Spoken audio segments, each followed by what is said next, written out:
Te whare tu mai nei, tēnā koe. Te pape waho, tēnā koe. E nā mana, e nā iwi, e nā reo, ki te whānau hui hui nei, tēnā koutou, tēnā tātou katoa. I'm Abbie Reynolds, the Executive Director of the Sustainable Business Council, and I've got to agree with Alistair. It's been a pretty successful 20 years, and it has genuinely been a hero's journey. So congratulations. For many of you, you have now literally been working on this for decades, and that is something that we should be celebrating. There are real signs and symbols of our success, and Alistair's talked about some of them. And we'd really like to encourage you to add yours to the milestone map, just like to underline that opportunity for all of you, because we want to be able to talk about those moments that have mattered to you and the ones which are coming up. A couple of mine are that we now have at least 4 businesses with a sustainability role at exec level. I'm not sure that we even had 1 2 years ago, so that's quite a significant shift in terms of the seniority of the roles. And as someone who has been working in sustainability now for more than a decade, I reflect that I spent most of my first 10 years pushing at closed doors. I became very good at finding my way through them, getting a foot in, or if necessary, just going around. And what I'm experiencing now is that I'm constantly pushing at open doors. And I'm falling through them and landing on my bum because I don't really know what to do in that context. So I'm having to reset my own expectations about what it is to be in a world where sustainability is quickly becoming the new normal. This is our strategy backbone, and Alistair's already talked about the fact that the impact we wanted to have, our vision, is to mainstream sustainability in New Zealand business, which we've always interpreted for ourselves as largely corporate business. And he's right, it's time for us to ask ourselves the question whether we've met that. That vision statement's been in place since 2013, and it has been a hero's journey we've been on. When it was set, it was based on, diffusion of innovation theory or social diffusion, where innovators and early adopters pull through into the majority a big idea. And I can see Karen Fifield nodding, because you were involved, I think, in that first piece of work, weren't you, Karen? Now, for those of you who spend any time in the space, you'll know that there's famously a chasm at 18%. And if you can get across the chasm, then the system will start to tip. And Alistair's talked about that a little bit. We are now at the point as SBC where 20% of the Deloitte top 200 businesses are members of ours. And we know that in addition to that, there are at least another 5 or 10% who are actively embedding sustainability. So the evidence suggests that we are now at a point where the system will tip and ultimately completely normalise the approach. So I've got to say the job isn't done, but now is the right time for us to start looking forward and developing our thinking about the impact that we want to have. What is it that we want to do as an SBC together for New Zealand? Part of that will be shaped by the realisation that while we have been successful, it hasn't been enough and it hasn't been soon enough. The stakes are now higher than they have ever been.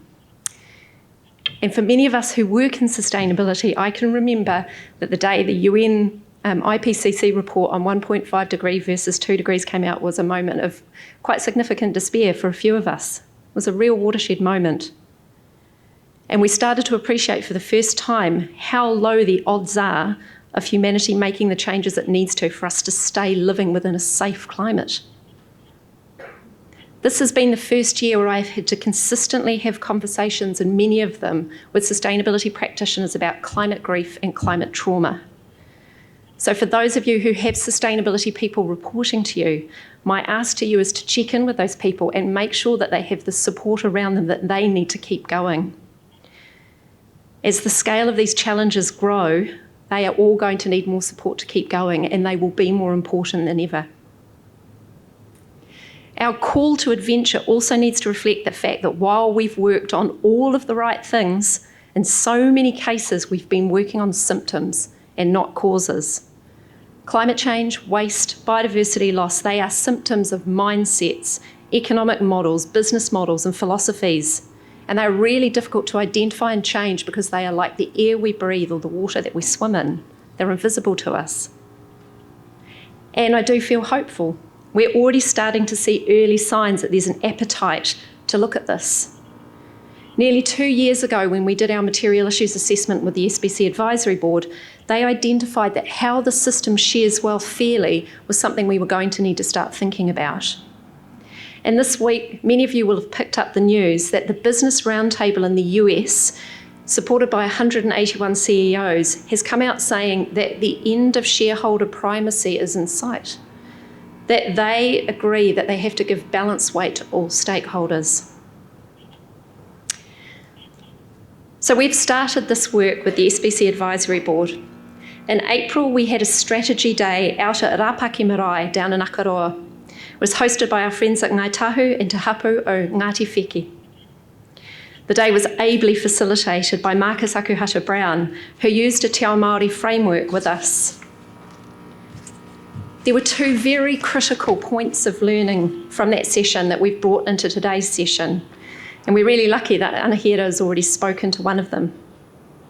The first was to position ourselves by taking a 100-year view and to start to think about and articulate for ourselves how we want New Zealand to be different from our work in 100 years' time.